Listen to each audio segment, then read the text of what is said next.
Olá, pessoal, tudo bem? Que bom ver vocês aqui. E estamos aqui então para dar continuação ao nosso estudo. E como sempre, o nosso primeiro momento, a gente faz aquela aquietação da mente, aquietar os pensamentos do ego. Vamos fechar os olhos por um momento e nos conectar à nossa verdadeira vontade de estarmos com a nossa mente conectadas ao Espírito Santo. Que Ele nos guie nesse estudo, que Ele se revele a nós aquilo que nós estamos prontos para aprender. Ele está no comando. Que assim seja. Então, com isso, nós damos início, então, hoje, na continuação do Manual dos Professores. E hoje nós estamos na 6ª pergunta, a cura é certa. Só lembrando que semana passada, na quarta passada, nós já estudamos o que é a cura. Aliás, como que ela se realiza. E dentro de como que ela se realiza, a gente viu o propósito percebido na doença. Que o primeiro passo para permitir que a cura venha para a mente, eu preciso saber qual é o real propósito da doença. E o propósito da doença, ele é sempre um só. Vencer a Deus. Tornar aquilo que Deus criou como Ele mesmo diferente. Então, a gente poderia dizer que não, mas eu não quero isso, eu não quero estar contra Deus. Isso aqui é no nível mental, não é no nível racional, não é no nível aqui do sonho. Na nossa mente, que é real, existe um propósito que é aquele de continuar fugindo de Deus, continuar decretando ou acreditando que a separação é real. Então, esse propósito, ele se manifesta aqui, ele está projetado através de doenças.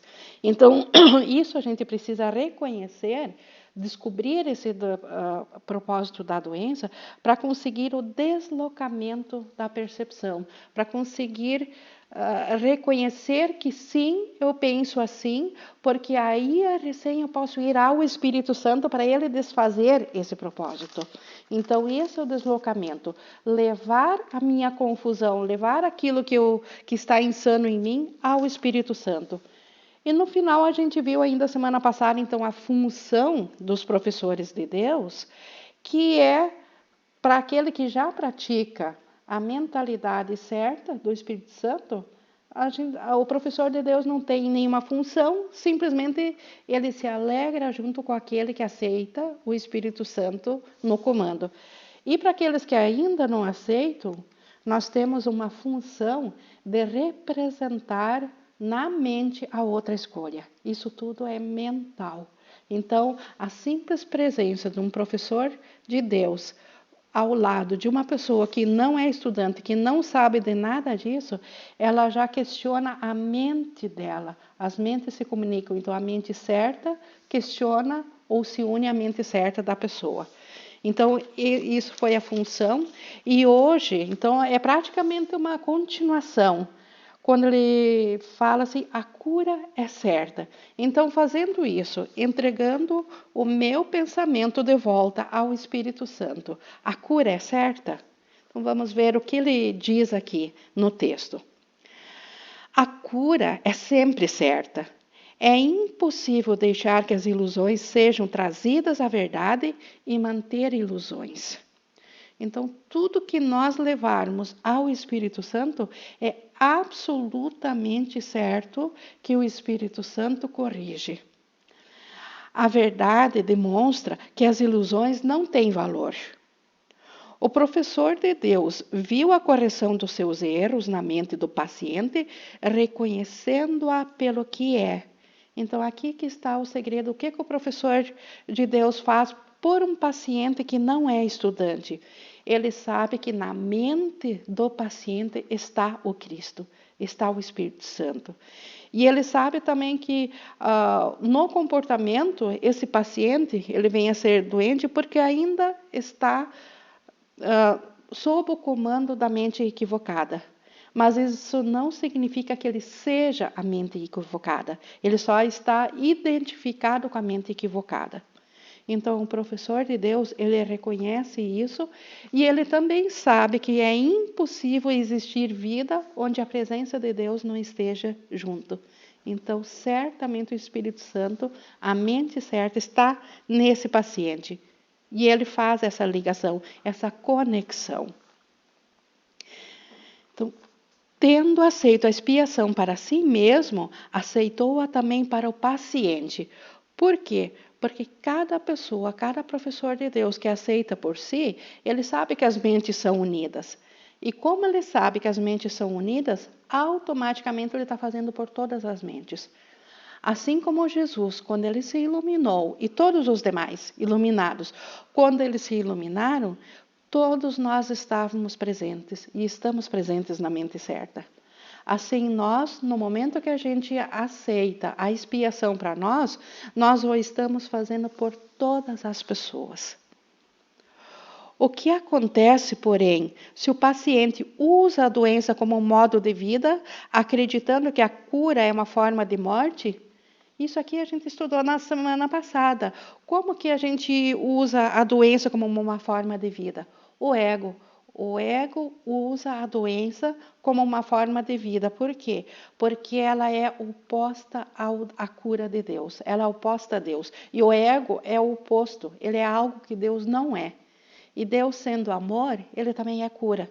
Então, o ego, para ter uma vida diferente, ele é a própria doença, para ele é a comprovação que ele existe, porque Deus não está na doença. E se Deus não está, então obviamente é ele que está. Então, quando o paciente ele acredita nisso lá na mente, aqui conscientemente ele pode não saber de nada disso, mas na mente ele acredita.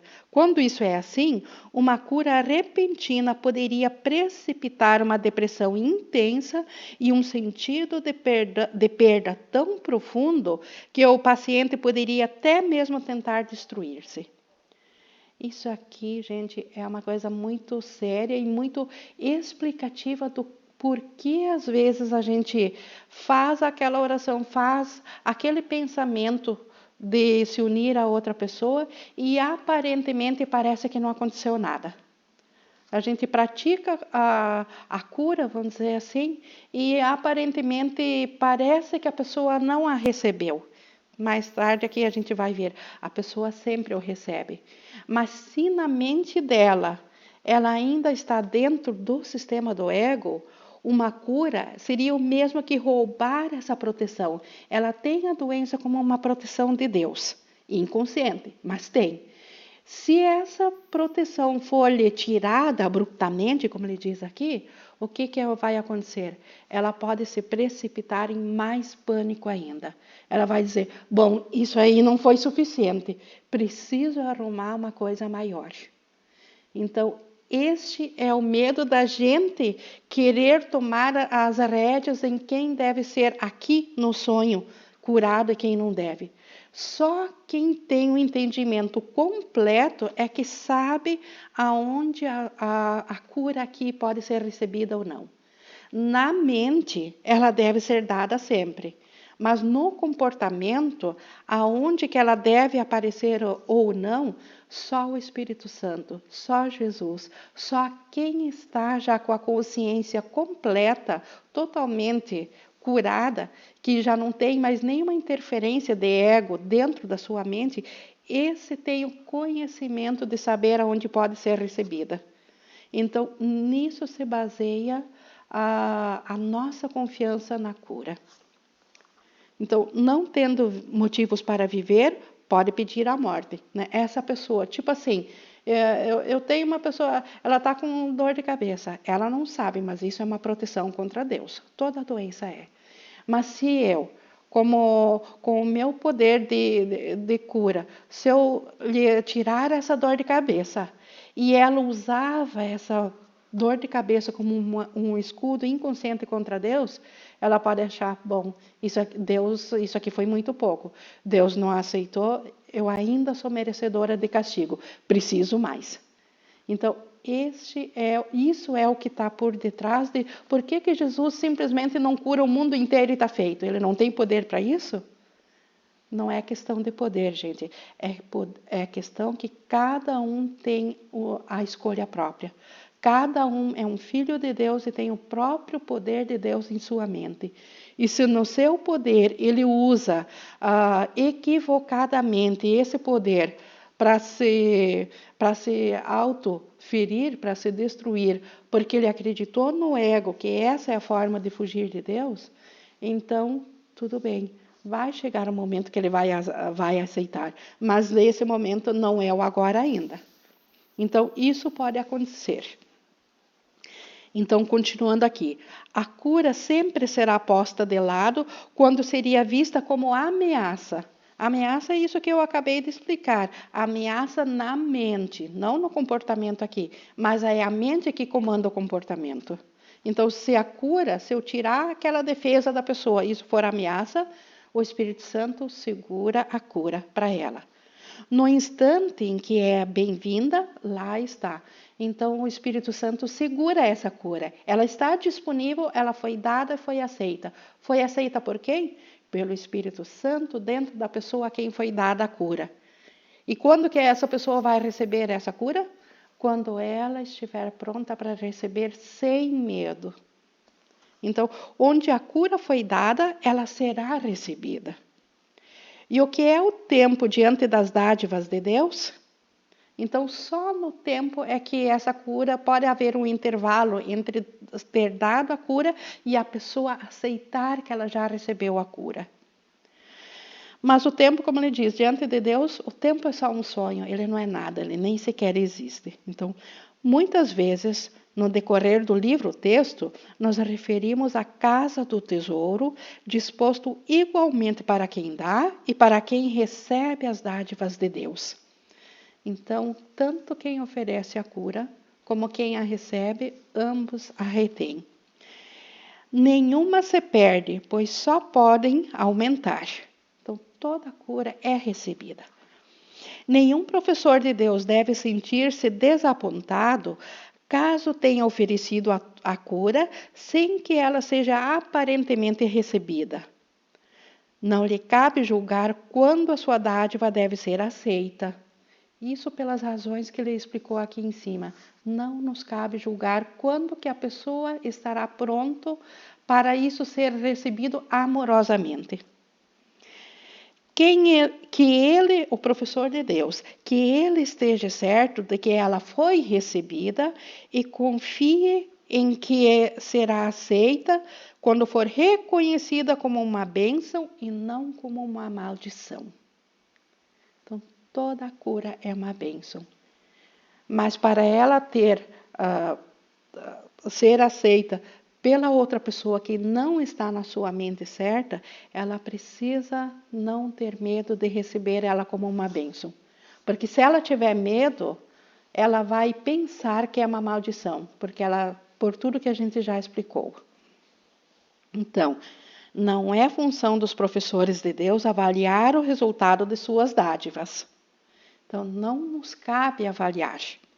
Sua função é apenas dá-las. Uma vez que tenham feito isso, deram também o resultado, pois esse faz parte da dádiva. Então, no momento que nós damos a cura para alguém, no momento que a gente lembrou da mente certa de alguém, a cura foi dada e o resultado também foi dado. Porque não existe cura sem resultado. Deus garante isso. A única coisa, como nós já colocamos antes, a única coisa que existe é que aparentemente os sintomas ainda não aparecem, mas o tesouro de Deus está ali colocado, repleto, e a pessoa recebe a cura no momento que ela dá as boas-vindas a ela. Ninguém pode dar se estiver preocupado com o resultado da doação. Isso é uma limitação do próprio ato de dar. E nesse caso, nem quem dá, nem quem recebe possuiria a dádiva. Então, se eu for dar o meu perdão ou a minha cura a alguém que eu vejo faltoso e eu duvidar dessa, ou eu exigir que eu tenha esse resultado nos sintomas físicos aqui, eu estou limitando o que eu estou dando, porque eu quero ver um resultado aqui na ilusão. E se eu estou limitando, na verdade eu não dei. Então, dar é dar e abrir mão. Dar e esquecer é dar mesmo. Não é dar e ficar fuxicando atrás para ver se realmente foi dado. Isso é dúvida. Isso não é ainda dar. A confiança é uma parte essencial da doação. De fato, é a parte que faz com que o compartilhar seja possível, a parte que garante ao doador que ele não pode perder, apenas ganhar. Então, é tudo uma questão de confiança, de ter certeza que na minha mente certa e na mente certa do meu paciente é o Espírito Santo que está no comando. A confiança absoluta. E quando essa pessoa estiver pronta para receber sem medo o comando do Espírito Santo, ela também o aceitará. Seria possível dar uma dádiva e ficar com o que é dado para ter certeza de que é usado como o doador acha apropriado? Isso não é dar, mas aprisionar. Então, se eu quero dar alguma coisa, seria que nem eu dar um presente para alguém, mas eu exigir como e quando que ele deve usar esse presente. Então, na verdade, eu não estou dando, eu estou aprisionando, eu estou obrigando aquela pessoa a usar exatamente na hora que eu quero que ela use. Isso é aprisionar, isso não é dar. A cura é assim também. Se eu der a cura e eu quero exigir que ela tenha resultados visíveis físicos agora, eu estou, além de não confiar na mente certa dela, eu estou aprisionando ela a ter um comportamento para o qual ela não está pronta ainda. Então, é a renúncia a toda preocupação em relação à dádiva que faz com que ela seja verdadeiramente dada. Então, quanto mais despreocupados nós estivermos pelo serviço do Espírito Santo, mais certo é o resultado.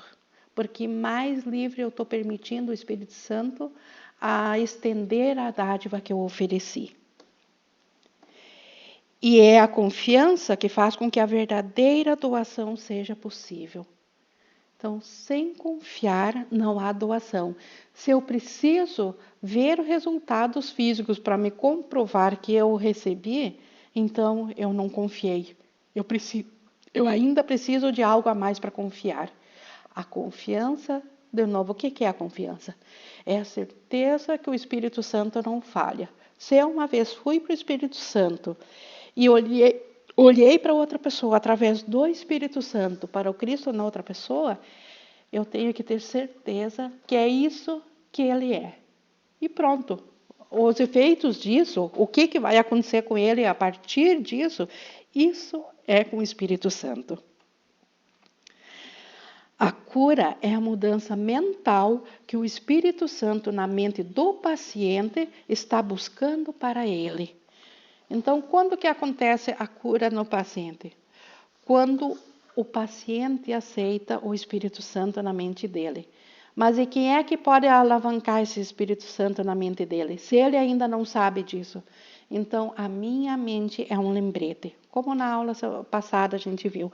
O que é o professor de Deus? Um lembrete na mente da outra pessoa. Isso torna a lembrança do Espírito Santo para essa outra pessoa mais acessível, mais fácil. E é o Espírito Santo na mente do doador que lhe dá a dádiva. Então, é o Espírito Santo na minha mente que dá a dádiva de cura para o paciente. E quem a recebe no paciente? O Espírito Santo, que é o mesmo que está em mim, está nele. Só existe um Espírito Santo. Então, se eu, na minha mente, acessei o Espírito Santo, eu também acessei pelo meu paciente, pela minha pessoa a quem eu quero oferecer a cura. Isso é automático. Então, como é possível perdê-la? Como é que é possível perder a dádiva da cura se quando eu acesso o meu professor, o meu Espírito Santo, eu estou acessando já nele? Então, é impossível que o meu paciente perca a dádiva da cura. Como pode não ter efeito? Como pode ser desperdiçada? A casa do tesouro de Deus nunca pode estar vazia. Então, a casa do tesouro de Deus, de novo, o que é? Todas as dádivas de cura que nós já oferecemos ao Espírito Santo. Então, essa casa sempre está repleta. Se uma dádiva estivesse faltando, ela não estaria plena. No entanto, a sua plenitude é garantida por Deus. Nesse caso, que preocupação pode ter um professor de Deus em relação ao que acontece às suas dádivas? Então, se as dádivas da cura que a gente ofereceu na nossa mente estão guardadas pelo Espírito Santo, por que nós deveríamos nos continuar preocupados com a doença? A cura já foi dada e a dádiva está ali, à disposição. E ali termina a nossa participação. Ali termina o nosso papel de fazer algo e sim entra o nosso papel de confiar, de ser muito firme sobre essa decisão. Dadas por Deus, as dádivas de Deus, né? Dadas por Deus a Deus, quem nesse intercâmbio santo pode receber menos do que tudo? Então, como dadas a Deus por Deus, dadas da minha mente certa, a mente certa do meu paciente. Então, a cura é uma relação de mente certa a mente certa. Assim como a doença é uma relação de mente equivocada com mente equivocada. Então, mentes equivocadas trazem a doença. Mentes certas oferecem a cura.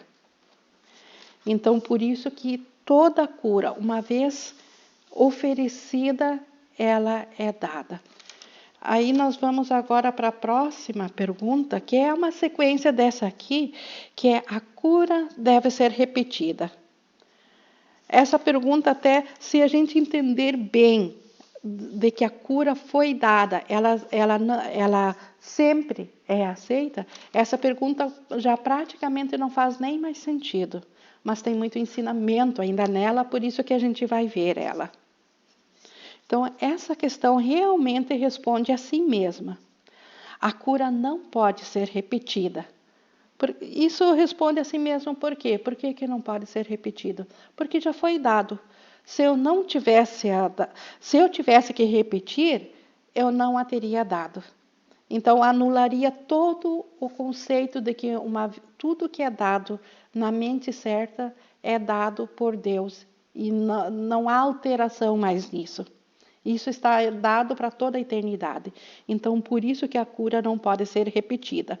Então, se o paciente está curado, o que falta curar nele? E se a cura é certa, como já dissemos que é, o que há para repetir? O professor de Deus que fica preocupado com o resultado da cura a limita. Então, se a preocupação, de novo, recai porque eu não vi efeitos no comportamento, agora é minha mente que precisa de cura. É a minha falta de fé.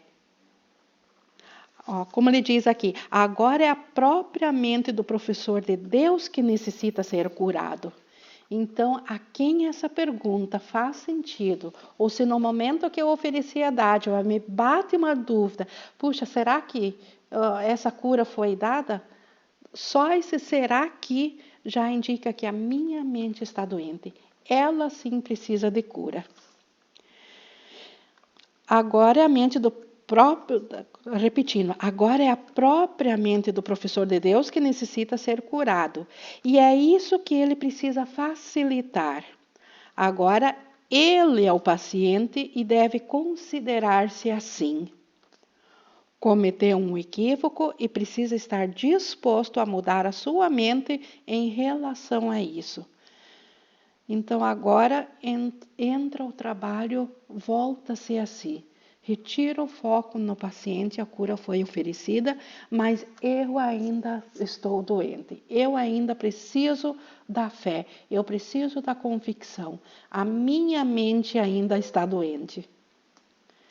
Então, faltou-lhe a confiança que faz com que a verdadeira doação seja possível, e assim ele não recebeu o benefício da sua dádiva.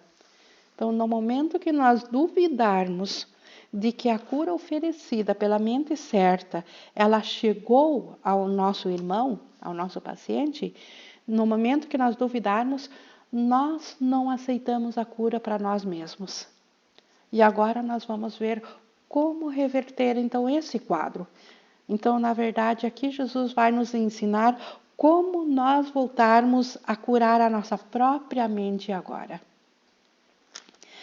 Sempre que um professor de Deus tentou ser um canal para a cura, teve sucesso. Isso responde à questão anterior. Sempre que nós pensamos no Espírito Santo, entregamos alguém ao Espírito Santo, obtivemos sucesso. Isso é fato. Caso seja tentado a duvidar disso, não deveria repetir o esforço anterior.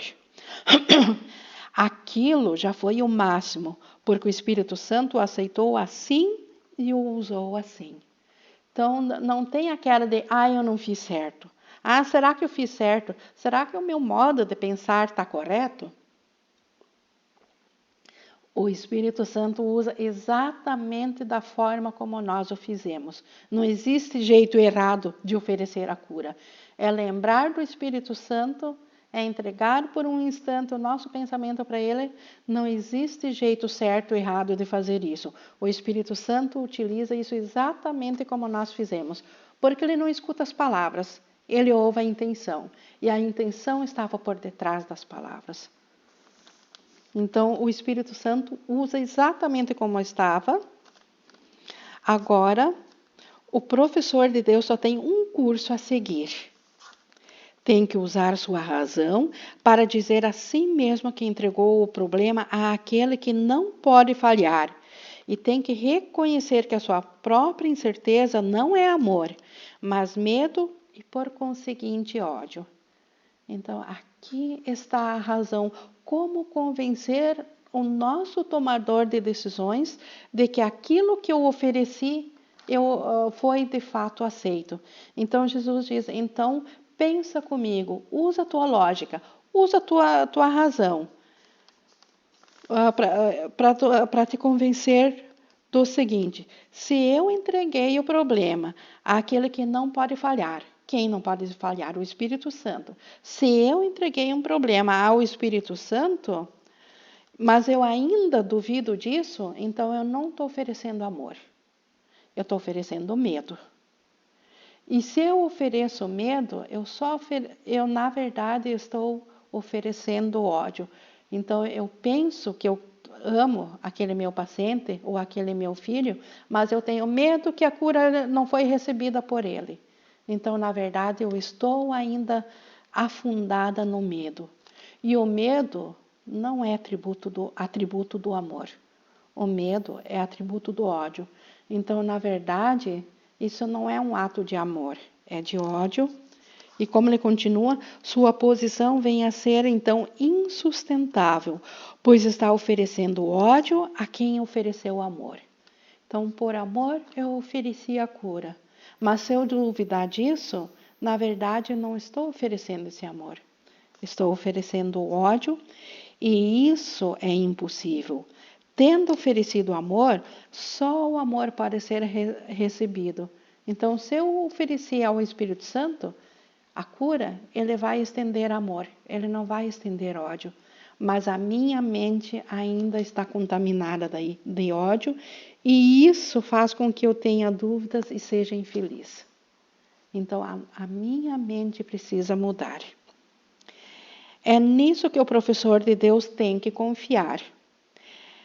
É isso que realmente significa a declaração de que a única responsabilidade daquele que trabalha em milagres é aceitar a expiação para si mesmo.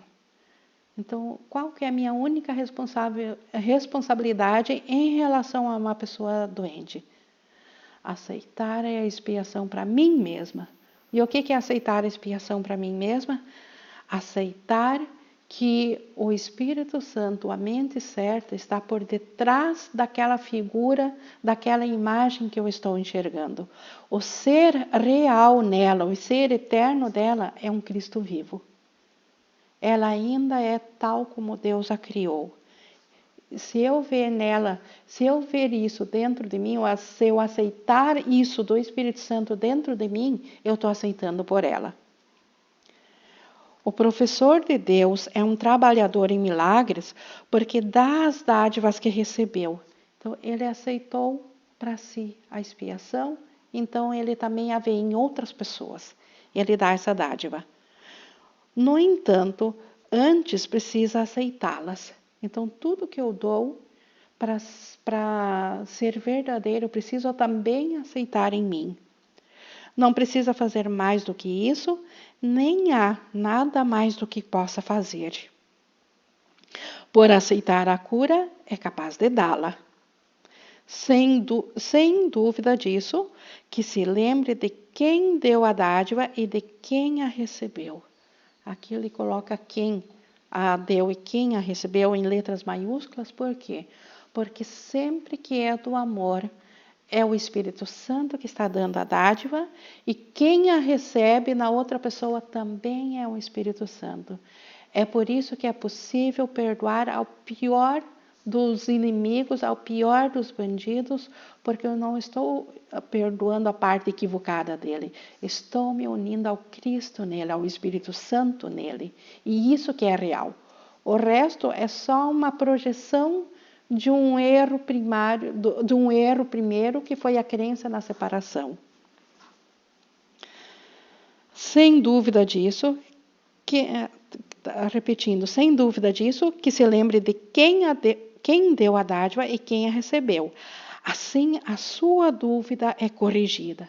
Então, no momento que nós temos dúvidas, se a nossa cura foi oferecida, foi aceita, se o nosso perdão funcionou, que se lembre que quem ofereceu é o Espírito Santo e quem está na outra pessoa é o Espírito Santo. Com essa certeza, a dúvida desaparece. Ele pensou que as dádivas de Deus podiam ser retiradas.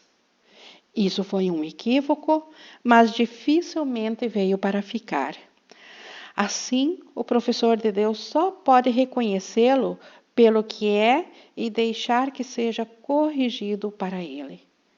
Então, reconhecer que a minha dúvida se o meu irmão aceitou o meu perdão era só uma dúvida na minha mente, era a minha própria percepção que estava equivocada e eu aceito que o Espírito Santo o corrija.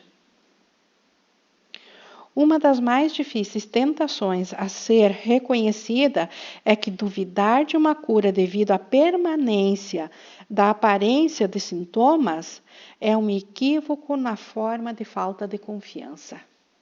Então, isso nós temos dificuldade de aceitar.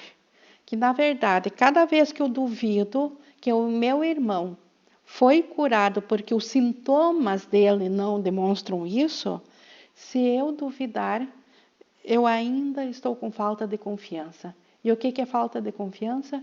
Eu não estou confiante de que é o Cristo nele, é o Espírito Santo nele que está recebendo essa dádiva. Como tal, então, se existe falta de confiança, e certamente é falta de confiança, como tal, é um ataque. Então, na verdade, eu não estou oferecendo mais cura para o meu irmão, estou atacando a meu irmão. Usualmente, parece ser exatamente o oposto. À primeira vista, de fato, parece razoável ser advertido de que a persistência de preocupação é um ataque. Então, continuar preocupado com a pessoa. Eu tenho uma questão com meu filho. Eu vi o Cristo nele, o Espírito Santo, mas eu continuo com medo. Aparentemente, o ego vai me dizer: nossa, como tu é amorosa com ele, tu se preocupa tanto com ele. Na verdade, o que o curso está dizendo é que por detrás dessa preocupação, eu não estou confiando que ele é um Cristo. Eu estou dizendo que ele é um ego. E eu estou, então, atacando a parte crística do filho, dessa pessoa. Então, essa situação de eu não confiar, ela tem todas as aparências de amor. O mundo chamaria isso de amor. Sou uma mãe amorosa porque eu estou sempre preocupada. No entanto, o amor sem confiança é impossível. E dúvida e confiança não podem coexistir. Então, enquanto for uma mãe preocupada, na verdade, em termos de mente certa, eu não estou sendo uma mãe amorosa. Eu estou passando o meu medo, o meu ego. Estou permitindo que um ego esteja no comando para corrigir outro ego. E isso é o oposto de cura. Isso é estender a doença. Então, o ódio tem que ser o oposto do amor, independentemente da forma que tome. Então, se há medo, ainda é ódio, não é amor. Por mais que o ego tente dizer que existe amor atrás, ou que existe caridade atrás do medo, nós temos que reconhecer que por detrás disso existe ódio e não amor. Não duvide da dádiva e é impossível duvidar do seu resultado. Então, no momento que nós não duvidamos que oferecemos o Espírito Santo a outra pessoa, no caso da mãe, que ela ofereceu o Espírito Santo ao filho, nesse momento ela fica totalmente segura do seu resultado. Isso nos traz paz, isso já experienciei e sei que funciona por experiência própria. Então, no momento que nós estamos com medo, basta reconhecer que esse medo está na minha mente e eu devo ter escolhido não amar porque eu estou no medo. E aí o que eu faço? Eu volto meu pensamento ao Espírito Santo. Entrego a minha dúvida, é eu que preciso correção. Por isso, como ele disse lá atrás, a minha única obrigação é aceitar a expiação para mim mesma. E tudo mais acontece dentro disso. Então, é essa certeza que dá aos professores de Deus o poder de serem trabalhadores de milagres, pois depositaram a sua confiança nele. Então, como é que uma pessoa vai ser curadora da sua mente e da mente das outras pessoas? Tendo certeza de que é o Espírito Santo que está no comando. É isso que Jesus fez há 2000 anos atrás. Como é que ele curava as pessoas? Ele olhava para o ego das pessoas? Não. Ele olhava além. Ele olhava para a mente certa das pessoas a quem ele curava. E aquela pessoa que não tinha medo dessa cura, a essa apareciam sintomas físicos na hora. E aqueles que tinham medo, então aparentemente não acontecia nada.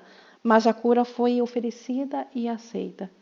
Tanto é que, como disse antes, quando Jesus se iluminou, todos nós estávamos com Ele, e estamos ainda com Ele, então com certeza nós já recebemos a cura. E o que estamos fazendo aqui então? Ainda com dúvidas na mente? Porque nós ainda não aceitamos. Mas no momento que nós não tivermos mais medo, aí estaremos prontos para receber a cura que já foi dada e já foi aceita em nosso nome. Então, o que estamos fazendo aqui? Estamos aprendendo a como aceitar isso, a como não ter mais medo de aceitar a dádiva da cura. É isso que esse curso nos ensina, é isso que o perdão nos ensina, a parar de termos medo da salvação.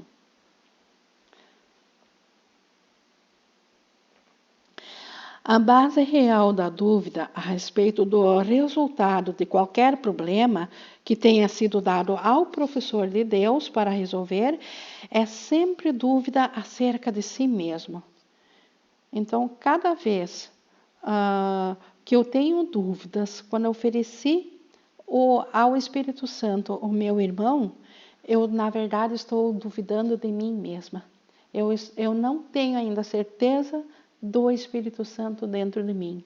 E é essa falha que eu preciso corrigir. Então, e isso necessariamente implica que a confiança foi depositada em um ser ilusório, pois só pode duvidar de um ser assim.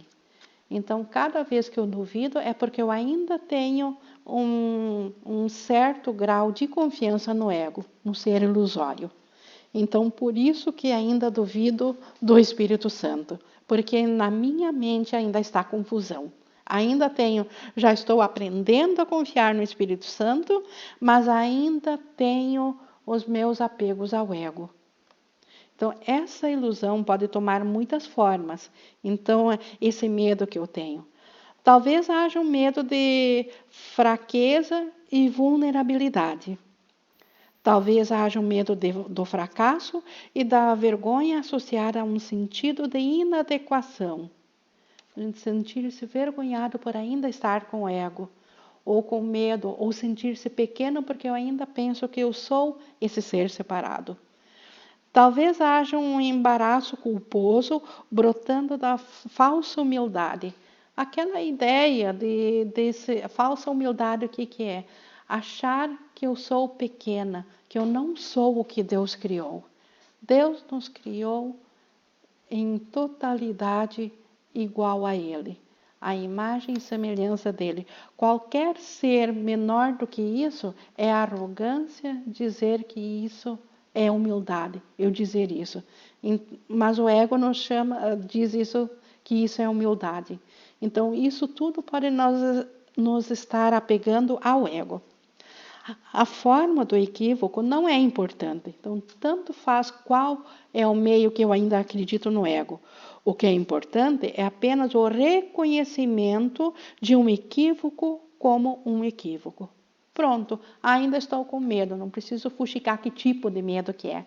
Mas eu preciso saber que eu ainda preciso aceitar a expiação para mim mesma. A minha mente ainda está conflitada. O equívoco é sempre alguma forma de preocupação com o próprio ser que exclui o paciente. Então, é sempre, na verdade, todo equívoco eu projeto para cima do paciente, mas ele está na minha mente. Ele não está no paciente. É a minha mente que está com medo. É um fracasso em reconhecê-lo como parte do ser. Então, e assim representa uma confusão de identidade. Então, se eu ainda não me aceito como parte do ser de Cristo, como parte do Espírito Santo, eu não estou sabendo a minha real identidade como um filho de Deus. Estou ainda sendo uma identidade que o ego me disse que eu sou. Estou acreditando ainda nessa imagem projetada. Um conflito acerca de quem és entrou na tua mente e vieste a te enganar quanto a ti mesmo. E estás enganado quanto a ti mesmo, porque negaste a fonte da tua criação. Se Deus é meu Criador, e Deus só cria como Ele mesmo, como que eu poderia estar à parte dEle? Como que eu posso ser essa imagem autônoma? Então, na verdade, eu estou dizendo que não foi Deus que me fez. Então, a minha confusão ainda é quanto à minha fonte, quem me criou. Se estás oferecendo apenas cura, não podes duvidar. Se realmente queres o problema resolvido, não podes duvidar. Se estás certo a respeito de qual é o problema, não podes duvidar. A dúvida é o resultado de desejos conflitantes. Esteja certo do que queres e a dúvida passa a ser impossível. Então, o que nós queremos de fato?